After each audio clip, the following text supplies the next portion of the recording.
Nagsimula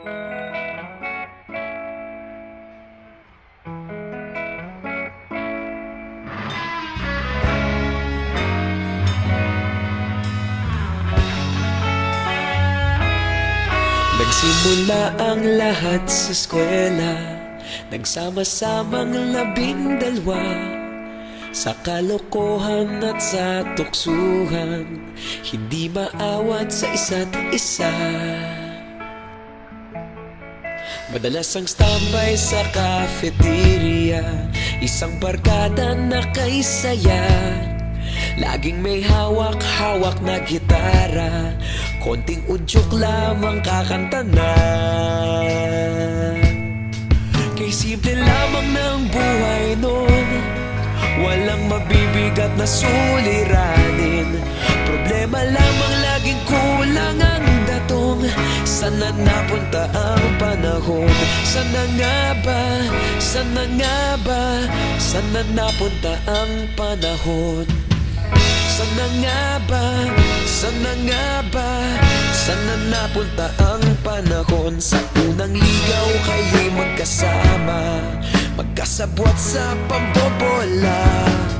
Walang sikreto kayong tinatago, okay sarap ng samahang barkada. Nagkawatakan na sa kolehiyo, kanya-kanya na ang nilakaran. Kahit minsanan na lang kung magkita, pagkakaibigay hindi nawala. At kung saan na napadpad ang ilan, sa dating eskwela meron din naiwan. Meron pa ngang mga ilang nawala na lang, nakakamiss ang dating samahan. Sana nga ba? Sana nga ba? Sana nga bang barkada ngayon? Sana nga ba? Sana nga ba? Sana nga bang barkada ngayon?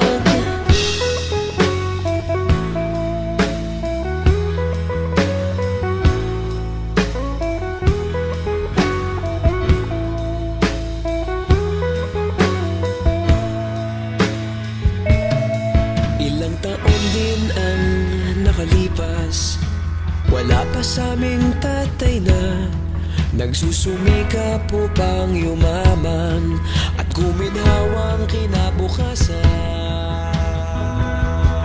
Paminsan-minsan kami nagkikita, mga naiwan at natira. At gaya nung araw namin sa eskwela, pag magkasama'y nagwawala. Napakahirap malimutan ang saya ng aming samahan. Kahit lumipas ng ilang taon, magkabarkada pa rin ngayon. Magkaibigan, magkaibigan, magkaibigan pa rin ngayon. Magkaibigan, magkaibigan, magkabarkada